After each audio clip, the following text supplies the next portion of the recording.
Hello friends, मैं Jeet Singh and welcome back to my channel. तो 11 episode हो चुके हैं मीम से मोहब्बत के। आज स्टार्ट करने वाले हम एपिसोड 12। मीम से मोहब्बत बहुत ही प्यारा ड्रामा है। जिसने भी सजेस्ट किया था, कमाल का सजेस्ट किया था। मुझे तो बहुत मज़ा आ रहा है देखने में। मोहित का बॉन्ड रोशी के साथ, रोशी का बॉन्ड तला के फादर के साथ, और कहीं ना कहीं अब तला का बॉन्ड भी रोशी के साथ होने वाला है थोड़ा बेहतर। तला ने देख लिया है कि रोशी और मोहित की केमिस्ट्री है। रोशी और मोहित बहुत बढ़िया जेलअप हो रहे हैं। कहीं ना कहीं आई थिंक ये भी एक रीज़न है तला स्टार्टेड लाइकिंग रोशी। और उसमें कोई शक नहीं, रोशी की पर्सनैलिटी ऐसी है कि हम वी ऑल लाइक रोशी। तो ज़्यादा देर नहीं लेते हैं, स्टार्ट करते हैं मीम से मोहब्बत एपिसोड 12 बिना किसी देरी के। Let's go. मुस्कुरा के ना देखिए, ऐसा ना हो दिल सुन लेना, बात कहीं उलझे ना, पागल है समझे ना।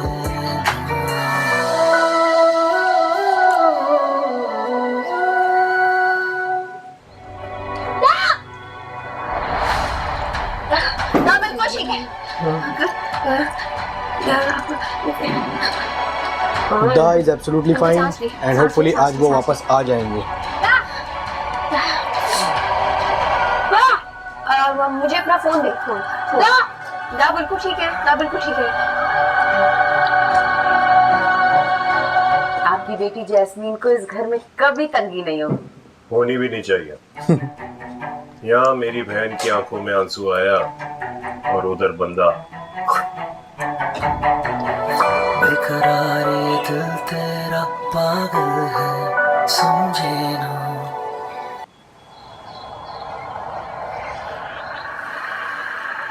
ये इज बैक होम। वालेकुम सलाम। खुदा का शुक्र साहब, आप सेहतियाब के घर वापस आ गए। हम सब ने आपके लिए बेहद दुआएं की। खुदा का शुक्र है। दुआओं की बजाय जो मैं इतनी जल्दी अच्छा हो गया हूँ।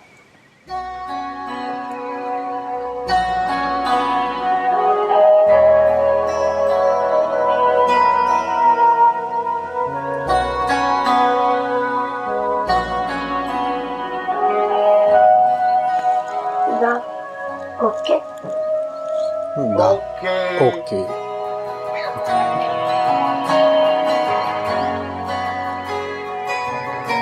चलो दा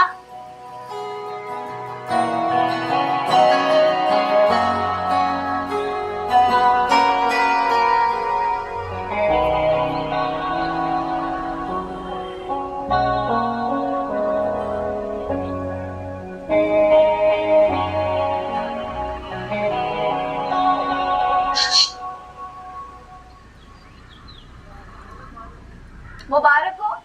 सुना है आपकी मंगनी हो गई है। आप तो मेरे जख्मों पे नमक छिड़क रही है रोशी जी। वाह खुदा, सच कहता हूं, आपसे बेवफाई का मैं सोच भी नहीं सकता था। वो तो अम्मा जालिम समाज बन गई तो हम एक ना हो सके। और देखिए, उन्होंने हमें दरिया के दो किनारों की तरह बना दी। साथ हैं पर मिल नहीं सकते। ओ हेलो, मुझे लगा मंगनी हो गई है, सुधर गए होगे। तुमने तो चिपकने में ग्लू को भी मात दे दी। ना, ऐसी बात नहीं। आप यकीन माने, अकेलापन है, खाली इतना बड़ा घर और फिर भी तन्हाई। सारी रात जागता हूं रोशी जी। अब कल 11:30 बजे गया हूं अपने कमरे में, गर्म पानी से नहाया, दूध में हल्दी मिला के पिया, सर में नारियल के तेल की चम्पी की, हाथ पांव पे लोशन लगाया, आंखों में सुरमा डाला है, आपकी और अपनी अम्मी की लंबी उम्र की दुआएं मांग। फिर जब सोने गया तो नींद आंखों से कोसों दूर। सोने से पहले अगर इतने सारे काम करेंगे तो सोने का टाइम कहाँ बचेगा। मुझे आपकी होने वाली बीवी से दिल से हमदर्दी है। क्या मतलब? मेरा मतलब ये है कि मेरी और अपनी अम्मा की लंबी जिंदगी की दुआएं करने के बजाय अगर आप अपनी दिमागी सेहत की दुआ कर लें तो बेहतर होगा। दिमागी खलल ना बढ़ता जा रहा है।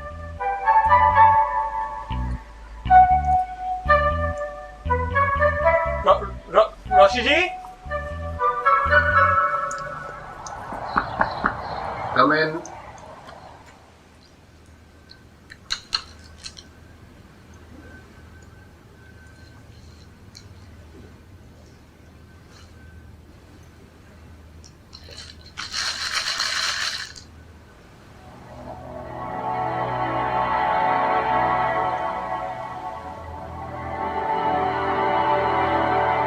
खुशी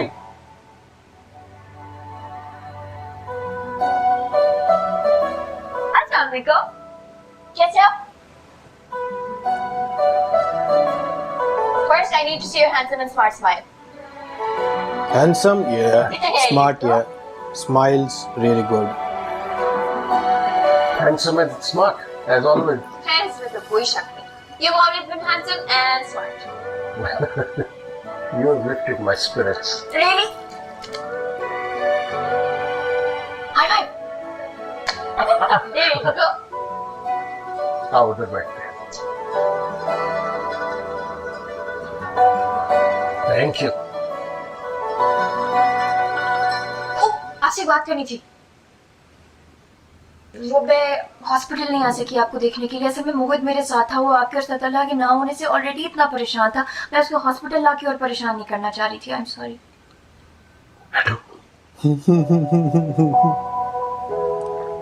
सांस तो ले लिया कैसी कर. बातें कर रही हो? तुम्हारा तो एहसान है मेरे और तला के ऊपर. अंकल शर्मिंदा नहीं करें प्लीज. कौन सा एहसान? अपने और पराये का मुश्किल वक्त में पता चलता है. तुमने जितने प्यार से मोहित को अपने पास रखा है अपनी साबित हुई हो. और पता है मोहित जब से वापस आया है सिर्फ तुम्हारी बातें करता है. तुम्हारे दादा दादी और तुम्हारी बहन के साथ उसे बहुत मजा आया. खास तौर पे जब तुम रात को उसे कहानियां सुनाती थी. एलियन वाली. खुद इतना प्यार है अंकल. उसको देखकर उस पे किसको प्यार नहीं आएगा. Uncle I am really sorry. पता है उस दिन मुझे आपसे आपके माजी के दुखों का जिक्र नहीं करना चाहिए था. मैंने नोटिस किया मैंने जो ही आपसे बात की आप ना परेशान हो गए. उस वजह से आपकी तबीयत खराब हो गई. I am really sorry. ये दुख तो जिंदगी के साथ साथ है. उसके बारे में बात करें या ना करें दिल तो हमेशा अपने प्यारों के लिए रोता है. जवान औलाद की मौत आसान नहीं होती.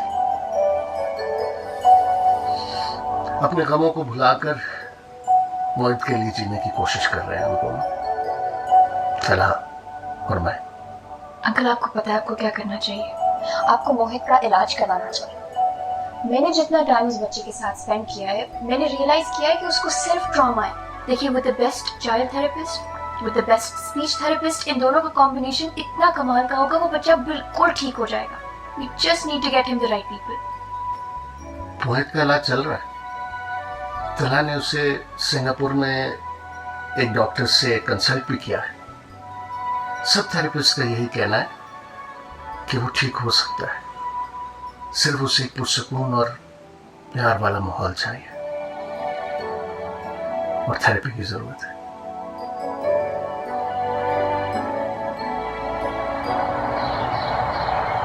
शरीका जब करना उल्टा ही काम करना. अब मैंने क्या कर दिया? वलीमे का बैंक्वेट ही तो बुक कराया है. भाई शादी पहले होगी कि वलीमा? पहले हमें क्यों नहीं बुक करने दिया बैंक्वेट हॉल? दावत वलीमा. हमें अपनी पसंद का बैंक्वेट हॉल मिलेगा या नहीं? दावत वलीमा ही बोलते हैं ना. अब मैं कुछ नहीं कर सकती.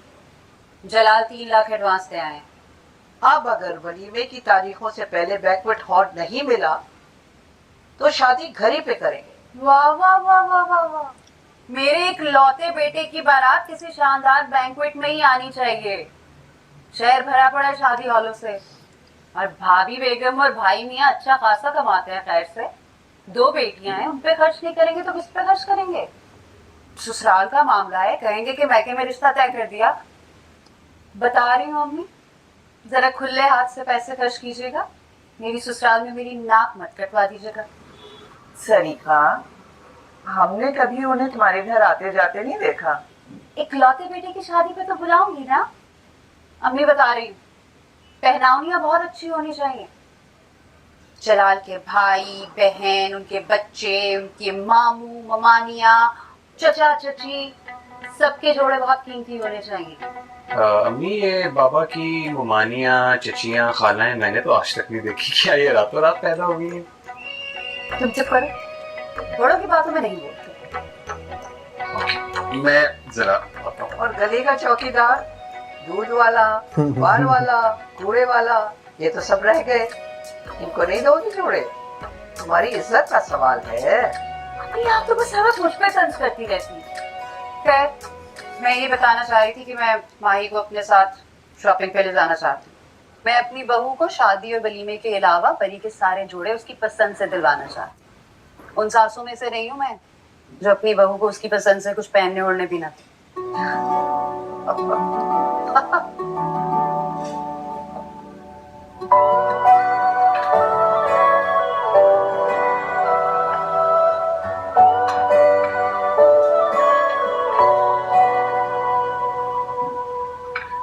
बड़ी खातिर मदारत हो रही है ससुरालियों की।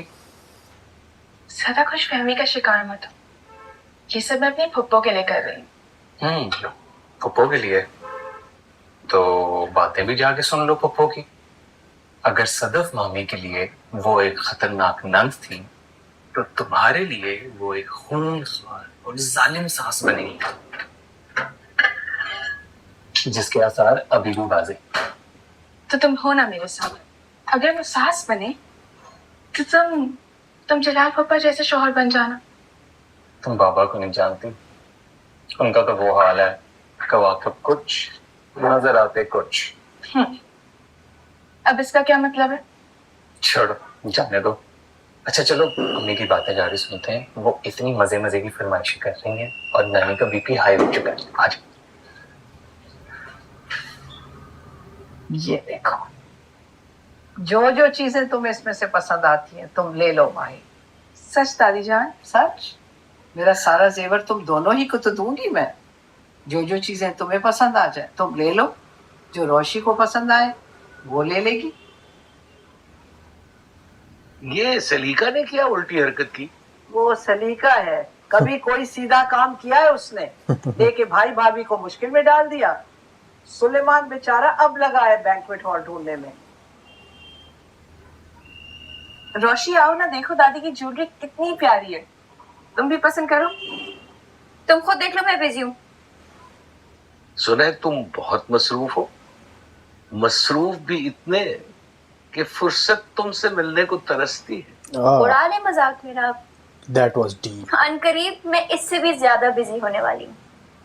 अल्लाह ही खैर, अब कहाँ भौचाल आने वाला है? वैसे दादा जान, कुछ तो गड़बड़ है।